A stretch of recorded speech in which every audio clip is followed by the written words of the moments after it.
Welcome all, my dear friends.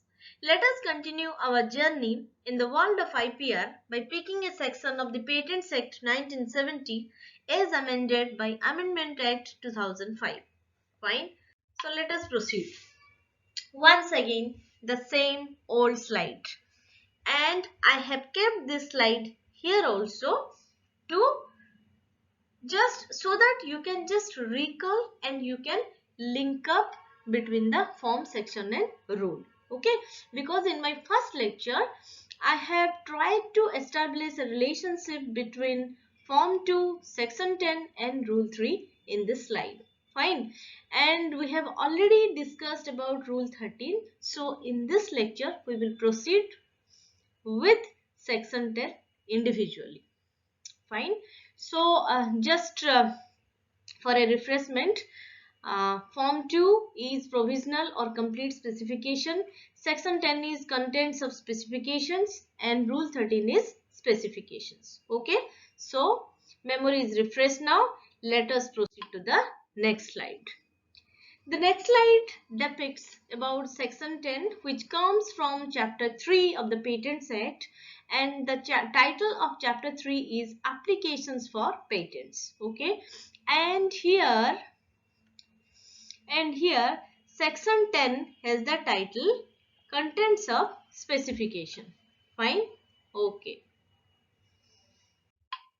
now now uh, we will read about the keywords of the subsections of this particular section, section 10. Okay, so that, as I always say, the keywords of the subsections will help us to recall the actual it will help us to recall the subsections of the section 10. Okay, so whenever uh, a keyword is uttered, we can just recall the subject matter of that particular subsection. Fine. So again, these are my way of picking the keywords. You can choose yours, right? Okay. So for section 10, subsection 1, the keyword I have picked up is subject matter. For subsection 2, the keyword is drawings. For subsection 3, the keyword is model or sample. For subsection 4, the keyword is complete specification. For subsection 4a, the keyword is international application. For subsection 5, the keyword is single inventive concept. For subsection 6, the keyword is declaration. And for subsection 7, the keyword is developments. Fine. So let us proceed with subsection 1. Subsection 1 says, every specification, whether provisional or complete, shall describe the invention and shall begin with a title sufficiently indicating the subject matter to which the invention relates. So the main keyword here is subject matter, and the another important word is begin with a title. Okay, so that means this subsection says every specification, be it a provisional one or a complete one, it shall describe the invention. How it shall describe the invention? It shall describe the invention by beginning with a title, and it sufficiently indicates the subject matter to which the invention is related. Okay, that means whenever you read the title of the invention, then only you can get an idea of the subject matter on what the invention is based on. Fine. Okay, so here the related rules are rule 13, rule 14 and rule 15, and the related form is form 2. And particularly, please refer to the Patents Rules 2003, Rule 13 specifications, and particularly Rule 13, Subrule 7 and Clause A. You can refer it in the barrett, okay, so that you can correlate this rule with this section. Fine. Okay. So also Let me just read these things again. Rule 13 is about specifications. Rule 14 is about amendments to specifications. Rule 15 is drawings. And Form 2 is provisional or complete specification. Fine. So let's proceed to subsection 2. Subsection 2 says, subject to any rules that may be made in this behalf under this act, drawings may and shall, if the controller so requires, be supplied for the purposes of any specification, whether complete or provisional, and any drawings so supplied shall, unless the controller otherwise directs, be deemed to form part of the specification, and references in this act to a specification shall be construed accordingly. A bit lengthy subsection, okay, but the main keyword here is drawings, and the other important words we can, words or phrases we can say, for the purposes of any specification. And here also observe this operator. Okay, so if you read it properly with taking care of the operators and the punctuation marks, the summary or the conclusion will be like this. If the controller requires, drawings shall be supplied for the purposes of specification, either provisional or complete, and any drawing so supplied becomes the part of the specification by the instructions of the controller only. Fine, just remember it. Otherwise, it cannot be part of the specification. It cannot be a part of the specification automatically. Okay, that means we can say that the instructions or the permissions of controller is mandatory. Otherwise, automatically these drawings cannot be a part of the specification. Fine. So now I will read it again so that the things will be more clear to you. Subject to any rules that may be made in this behalf under this act. Fine. Drawings may and shall, if the controller so requires, be supplied for the purposes of any specification, whether complete or provisional, and any drawings so supplied shall, unless the controller otherwise directs, be deemed to form part of the specification, and references in this act to a specification shall be construed accordingly. Fine. And we can say, so the related rules are Rule 13 and Rule 15.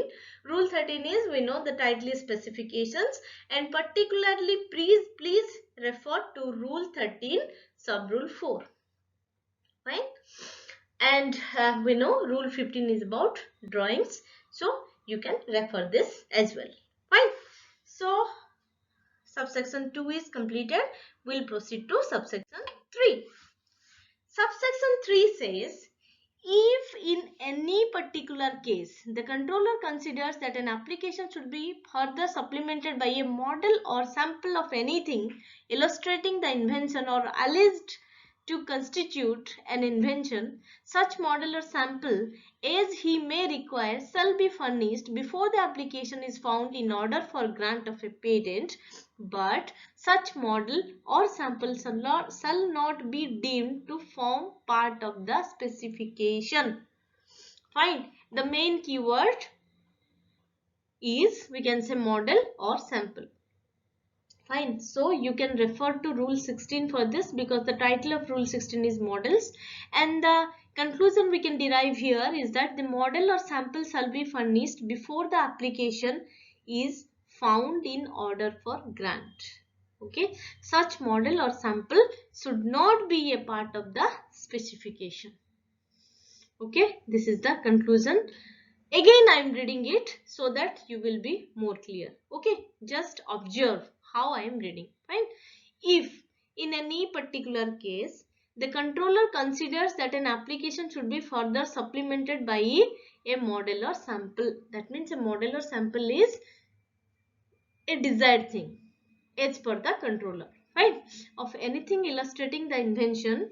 That means the illustration of the invention will become more clear by supplementing a model or a sample. Fine.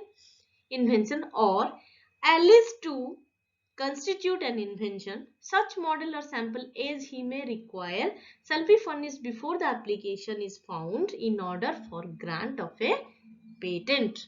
But such model or sample shall not be deemed to form part of the specification. Fine. That means if the controller uh, just a minute, if the controller feels that some supplements are needed in the form of model or sample, they must be furnished before the application is found in order for grant of a patent. Fine. So just refer to rule 16 whose title is models. Fine. Next we will proceed to subsection 4. Subsection 4 says every complete specification shall, clause A, fully and particularly describe the invention and its operation or use and the method by which it is to be performed. That means fully and particularly describe the invention.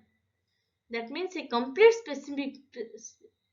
specification, it will itself fully and particularly describe the invention. Invention should be fully and particularly described, and its operation, that means the function or the operation of the invention or its use, or the method is also needed, and the method by which it is to be performed.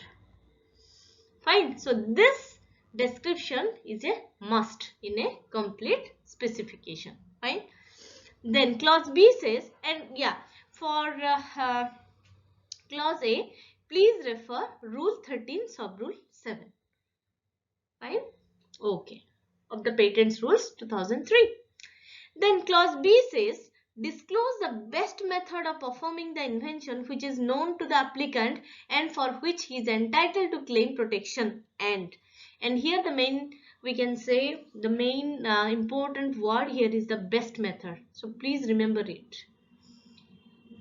You will find later in many questions, in many of the examinations, this question is very, we can say the frequency of this type of question is very often it is asked. Okay, so that's why just remember this line, disclose the best method of performing the invention which is known to the applicant and for which he is entitled to claim protection. And clause C says, and with a claim or claims defining the scope of the invention for which protection is claimed. Okay, that means this complete specification shall end with a claim or a number of claims defining the scope of the invention for which the protection is claimed. That means the scope of invention must also be clear. Okay, so you can just read these things like this. Every complete specification shall fully and particularly, and for clause B, every complete specification shall disclose the best method. Okay, likewise for every complete specification shall end with a claim, like this. Fine. So we can say claims are written in a single sentence and it follows all the normal rules of a normal sentence. Fine. So we can say claim is also a sentence. And what are the specifications? That means what are the properties of a claim? We can say the characteristics of a claim. We can say claims are written in a single sentence and it follows all the normal rules of a normal sentence. And claims begin with a capitalized word and ends with a period. Fine. And words within the claim are not capitalized. That means only the beginning is a capitalized word, but other things are not capitalized. Fine. Okay. So you can refer to rule 13, that is title is specifications. Subsection 4 is continued. We can say every complete specification shall be accompanied by an abstract to provide technical information on the invention. Provided that subclause 1, the controller may amend the abstract for providing better information to third parties, and subclause 2, if the applicant mentions a biological material in the specification which may not be described in such a way as to satisfy clauses A and B, and if such material is not available to the public, the application shall be completed by depositing the material to an international depository authority under the Budapest Treaty and by fulfilling the following conditions, namely, okay, A. The deposit of the material shall be made not later than the date of filing of the patent application in India, and a reference thereof shall be made in the specification within the prescribed period. B. All the available characteristics of the material required for it to be correctly identified or indicated are included in the specification, including the name, address of the depository institution, and the date and number of the deposit of the material at the institution. Okay. C. Access to the material is available in the depository institution only after the date of the application of patent in India, or if a priority is claimed after the date of the priority. D. Disclose the source and geographical origin of the biological material in the specification when used in an invention. Okay. So, we can say every complete specification shall be accompanied by an abstract. Okay. So, what does a abstract, how a abstract is, we can say the abstract provides technical information on the invention. We can, or if someone asks what is the significance of an abstract, then we can say that an abstract provides technical information on the invention. Provided that, that means these conditions must be satisfied. So, subclause 1 says the controller may amend the abstract for providing better information to third parties. That means this abstract can be amended to provide better information. Fine. And subclause 2. If the applicant mentions a biological material in the specification which may not be described in such a way as to satisfy clauses A and B, and if such material is not available to the public, that means if a biological material is, just a minute friends, that means if a biological material is mentioned, fine, and it does not satisfy the clauses A and B that we just read. Okay, and if such material is not available to the public, then the application shall be completed by depositing the material. That means by depositing the material physically in an international depository authority under Budapest Treaty. Okay, and by fulfilling the following conditions. Along with depositing the biological material in the depository authority, these conditions must also be satisfied. Okay, and what is Budapest Treaty? Budapest Treaty was adopted in 1977 and it concerns on a specific topic in the international patent process, mainly the microorganisms. Fine. Okay. So what are the conditions? Condition A is the deposit of the material shall be made not later than the date of filing of the application in India. Okay, and a reference thereof shall be made in the specification within the prescribed period. And what is the prescribed period? Okay, what is the prescribed period? The prescribed period is, just a minute, let me the prescribed period is this: 3 months from the 3 months from the date of filing of application. Right? So you can refer to Rule 13 sub Rule 8 for this condition. Okay. Next we will go to condition B. All the available characteristics all the available characteristics of the material required for it to be correctly identified or indicated are included in the specification, including the name, address of the depository institution and the date and number of the deposit of the material at the institution. That means all this we can say all these details need to be maintained. That means all these details need to be maintained. Okay, so we can say that just a minute,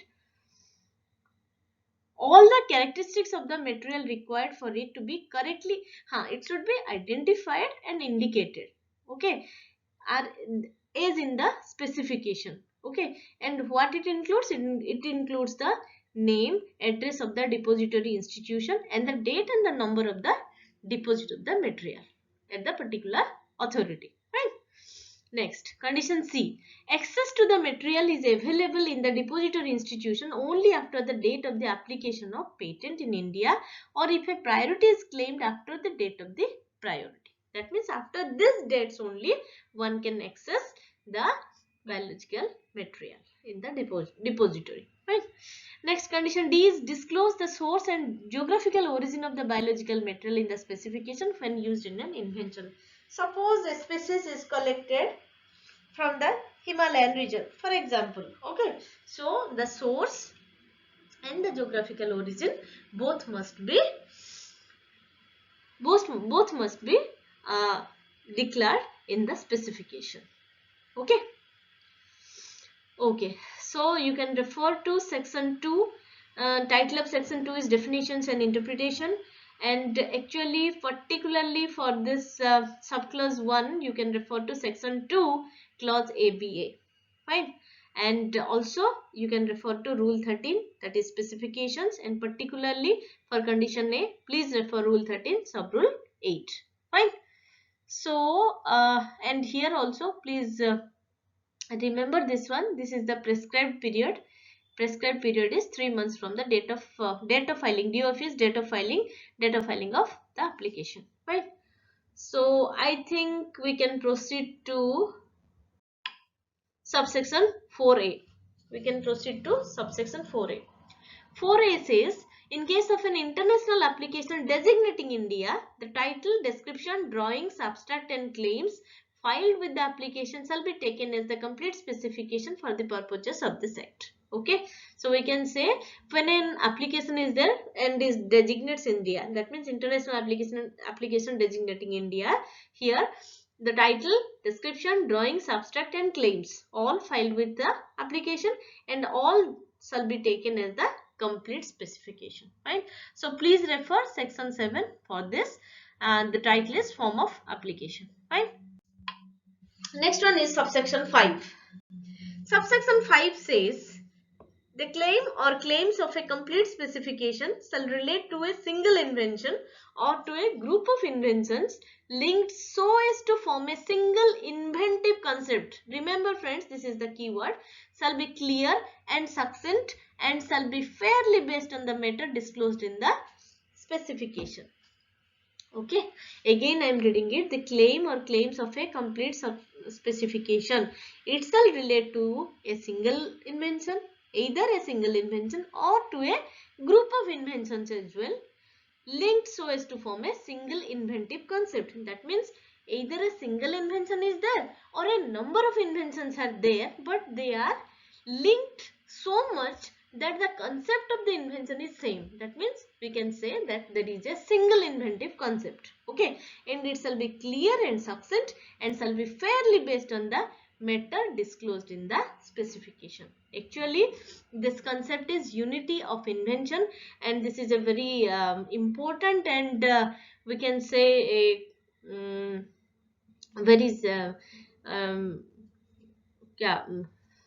this is a very important topic. So we will I have decided to take a separate lecture on the same, so that we will discuss it later, fine. Okay, next we will go to subsection 6.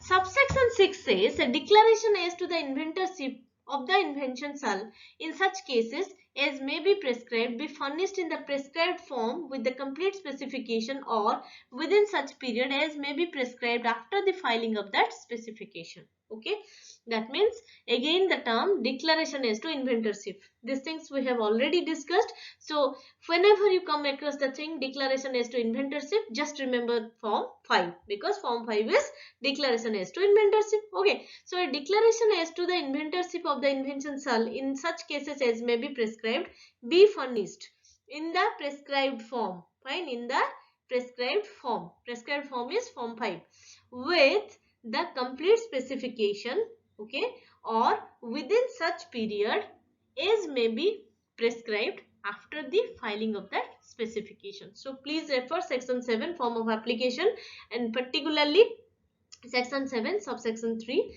and rule 13, that is specifications, rule 13 and sub rule 6. Fine. Form 5 is, you know, declaration as to inventorship. Okay, let us proceed to now subsection 7.